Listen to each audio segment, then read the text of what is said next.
2500-3000 টাকা বস্তা। প্রতিবাদ করবেন না? কৃষক এমনি এমনি আত্মহত্যা করছে না। গ্রাম বাংলায় ফসল ফলানোর জন্য শ্যালো মেশিনে যাতে জল তুলতে পারে তাই বামফ্রন্ট সরকার 5 টাকা, 2 টাকা, 2.5 টাকা লিটার কেরোসিন তেল দিত।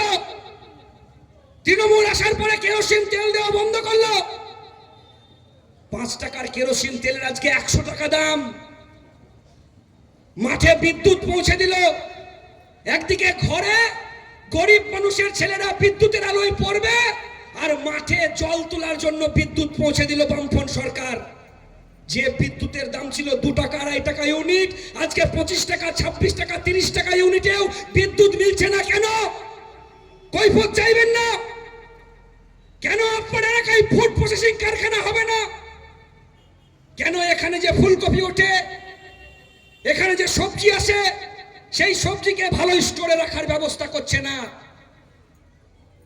এখানে প্রচুর ভুট্টা চাষ হয়, বড় বড় ভুট্টার কারখানা কেন তৈরি হচ্ছে না? এখানকার ভুট্টা কেন অন্য জায়গায় চলে যাচ্ছে? প্রশ্ন করবেন না? তাই বলছি, আবার বামপন্থীদেরকে ফিরিয়ে নিয়ে আসুন। আপনার এলাকায় কারখানা হবে, প্রতি বছর এসএসসি টেট পরীক্ষা হবে, আপনার বাড়ির ছেলেটা চাকরি পাবে, বাড়িতে আলো জ্বলবে। আজকে পশ্চিম বাংলায় বেকার ছাত্র যুবদের হাতে মালুই ধরিয়ে দিয়েছে। যে মা বাবা স্বপ্ন দেখতো আমার ছেলেটা মাধ্যমিক, উচ্চ মাধ্যমিক, বিএ পাশ করার পরে আমার ছেলেটা হাই স্কুলের মাস্টার হবে, প্রাইমারি স্কুলের মাস্টার হবে, ডাক্তার হবে, ইঞ্জিনিয়ার হবে, আজকের মা বাবারা স্বপ্ন দেখে না, স্বপ্ন দেখতে ভুলে গেছে। আমরা বলছি বামপন্থীদেরকে নিয়ে আসুন, আবার স্বপ্ন দেখবেন, আবার আপনার বাড়ির ছেলেটা কাজ পাবে, কলকারখানা হবে, শিল্প হবে, আবার আপনার বাড়ির ছেলেটা চাকরি পাবে। আমরা দায়িত্ব নিচ্ছি। আমরা বামপন্থা ছাড়া বিকল্প কোনো রাস্তা নেই।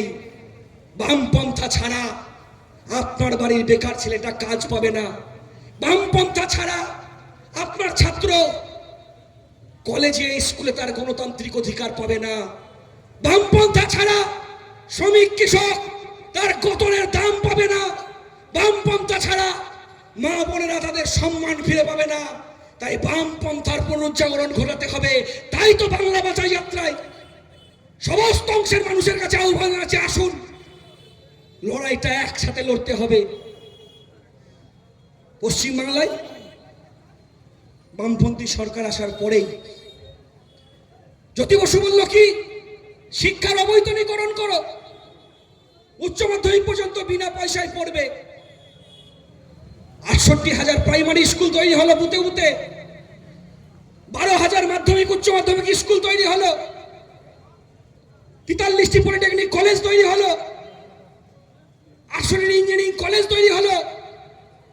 যে গ্রাম বাংলার ছেলেরা বিনা পয়সায় গ্রামগঞ্জে পড়াশোনা করবে।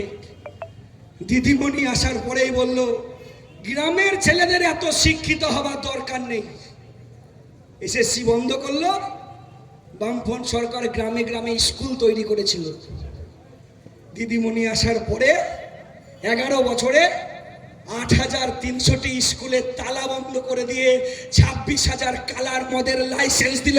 আপনাকে ঠিক করতে হবে, আপনি ওই বন্ধ গেটের স্কুলের তালা খোলাবেন কি খোলাবেন না, আপনাকে ঠিক করতে হবে। আপনার ছেলেটা মদের দোকানের সামনের লাইনে দাঁড়াবে না স্কুলের গেটের সামনে দাঁড়াবে? যদি গেটের সামনে দাঁড়াতে হয়, আসুন এই বাংলায় বামপন্থার পুনরুত্থান করি। কেন আমার বাংলার ছেলেরা আজকে কাজ পাবে না? কেন এই বাংলার ছেলেদেরকে অন্য রাজ্যে পরিযায়ী শ্রমিক হিসাবে কাজ করতে যেতে হবে?